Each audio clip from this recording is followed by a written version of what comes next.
आज की स्टोरी में मैं आप लोगों को एक ऐसे हॉन्टेड हाउस से रिलेटेड स्टोरी सुनाने वाला हूँ जो बहुत ज्यादा क्रीपी एंड हॉन्टेड हाउस है। और उस हाउस में रहने वाले लोगों ने बताया है कि उन लोगों ने बहुत मुश्किलों से अब उस घर में अपनी जान बचाई थी और बहुत ज्यादा पैरानॉर्मल एक्टिविटीज उस घर में उन लोगों ने देखी थी और उन लोगों ने बहुत मुश्किल से उस घर से पीछा छुड़ाया था।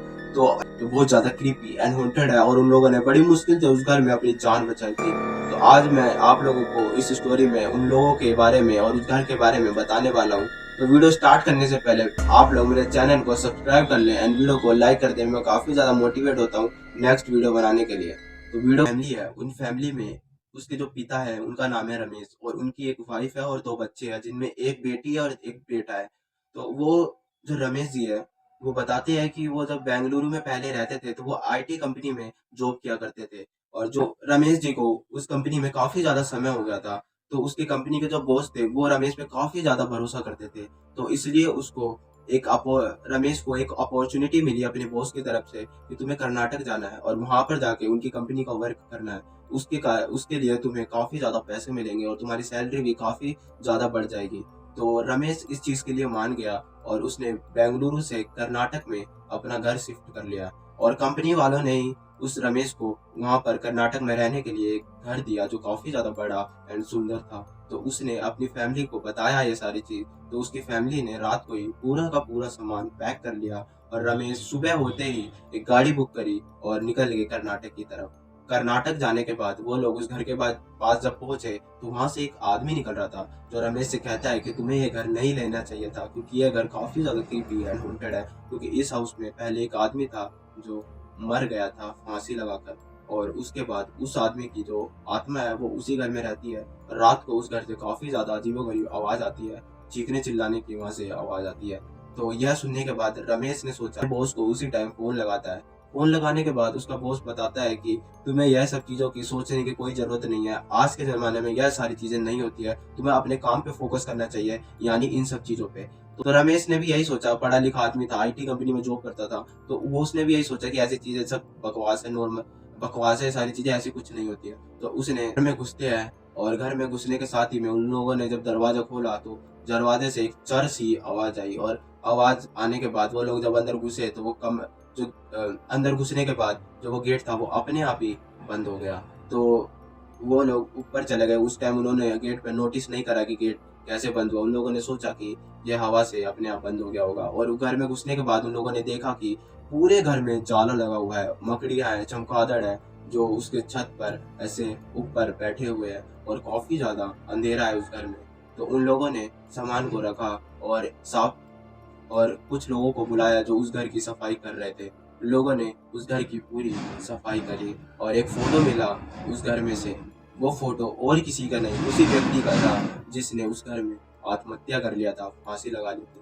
तो उन लोगों ने उस फोटो को भी बाहर फेंक दिया और पूरे घर की साफ सफाई करने के बाद उन लोगों ने अपना पूरा का पूरा सामान सभी कमरों में जचा दिया और बच्चों के लिए अलग से एक कमरा बनवाया जिसमें वो बच्चे लोग रहते और अपनी और अपनी वाइफ का एक अलग कमरा बनवाया। तो उन लोगों ने तकरीबन 5-6 दिन बाद उस घर में उन लोगों को पैरानॉर्मल चीजें दिखने लग गई और महसूस होने लग गई। उनको जब वो लोग रात को सोते तो उनको उस घर से काफी ज्यादा क्रीपी क्रीपी आवाज आती। इस कारण वो लोग बहुत मुश्किल से सो पाते थे उस घर में। और जब रमेश जब कमरे से निकल कर बाहर देखता था तो उसको कोई भी नहीं दिखाई देता था। उसको किसी ना किसी की चिल्लाने की आवाज हमेशा उस घर से आती रहती थी। उसके बच्चे भी बताते थे कि वो एक ऐसे आदमी को देखते हैं जो हमेशा वहां पर लटका रहता है।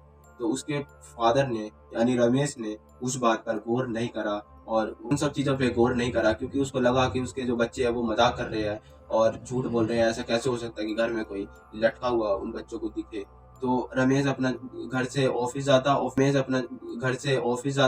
से घर आता, बस इतना ही चल रहा था।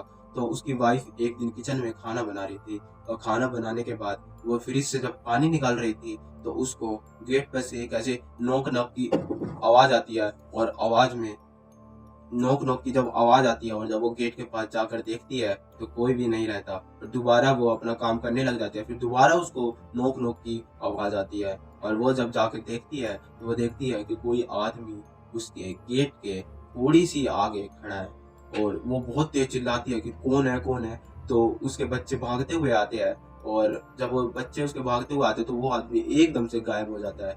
तो वो शाम को अपने पति को बताती है। रमेश को ये सारी बात बताने के बाद रमेश भी सोचता है कि मैं भी काफ़ी दिनों से ऐसी चीज़ें सुन रहा हूँ जो बहुत ज़्यादा क्रीपी एंड हॉन्टेड है, और ऐसी चीज़ तो नॉर्मल नहीं हो सकती। और मैं जब इस घर में एंटर कर रहा था तो मुझे पहले एक आदमी ने यह सब बात बताई थी।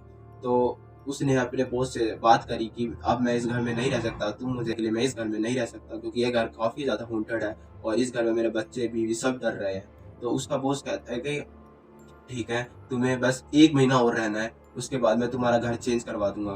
तुम प्लीज़ 1 महीना कैसे भी करके उस घर में रह लो।